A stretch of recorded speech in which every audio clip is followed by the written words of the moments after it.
To our east, as you are aware, Pakistan's relationship with India has remained challenging as ever.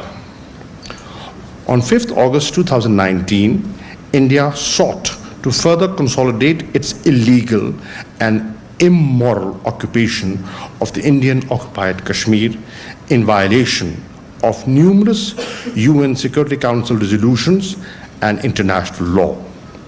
India's intention is to alter internationally recognized disputed status of the occupied Indian Kashmir and to change its demographic structure and identity. The inhuman lockdown of 8 million people continuing for over 70 days is imposing unspeakable sufferings on the people of Indian-occupied Jammu and Kashmir. Prime Minister Imran Khan made a strong case at the UN General Assembly that the curfew of Indian-occupied Kashmir must be immediately lifted and the Kashmiris given the right to self-determination. I have been personally engaged with foreign ministers and international dignitaries from across the world and sensitizing them about the grave tragedy unfolding in Indian-occupied Kashmir.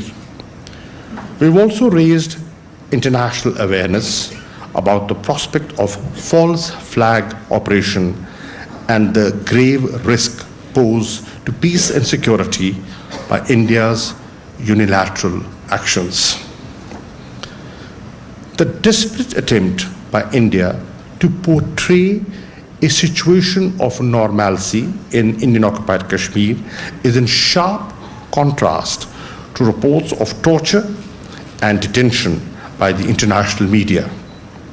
They are indicative of a reprehensible Indian design to spin an alternative reality to mislead the world.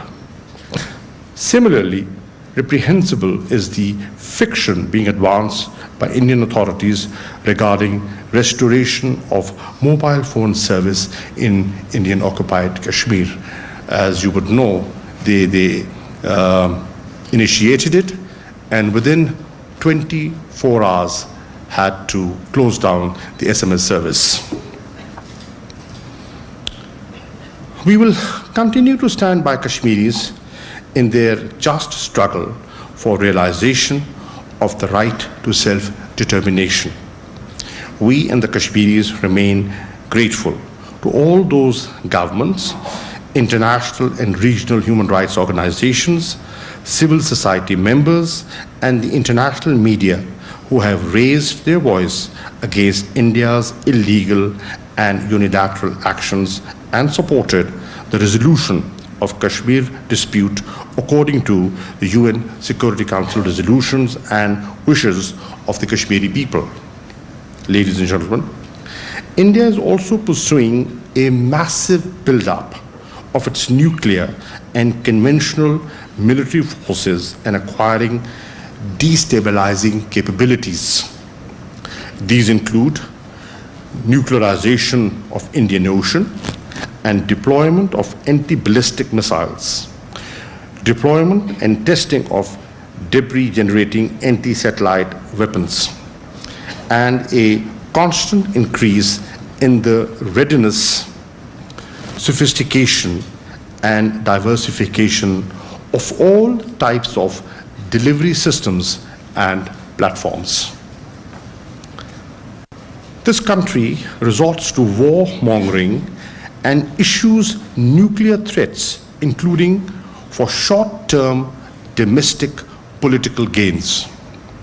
It has repeatedly signaled changes to its declaratory nuclear posture while flirting with preemptive and counterforce tendencies.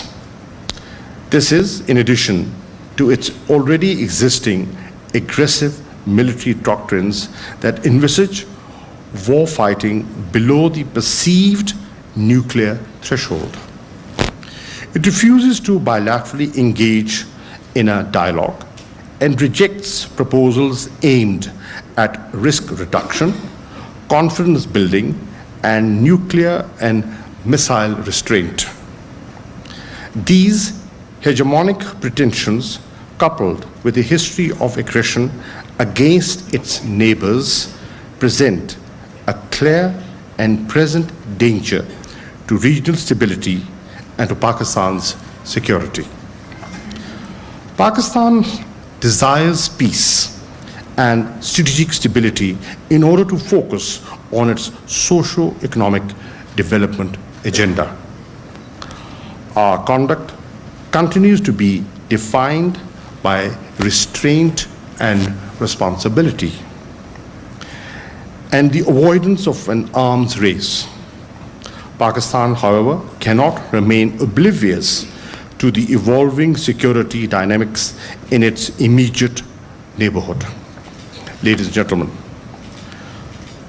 turmoil and protracted war in Afghanistan has immeasurably affected Pakistan and its society. Pakistan maintained for a long time, and there is no military solution to this conflict in Afghanistan. We are gratified that our position is vindicated, and there is today an across-the-board agreement in favor of a political settlement in Afghanistan. Pakistan is fully supporting peace and reconciliation to be achieved through an Afghan-led, Afghan-owned process.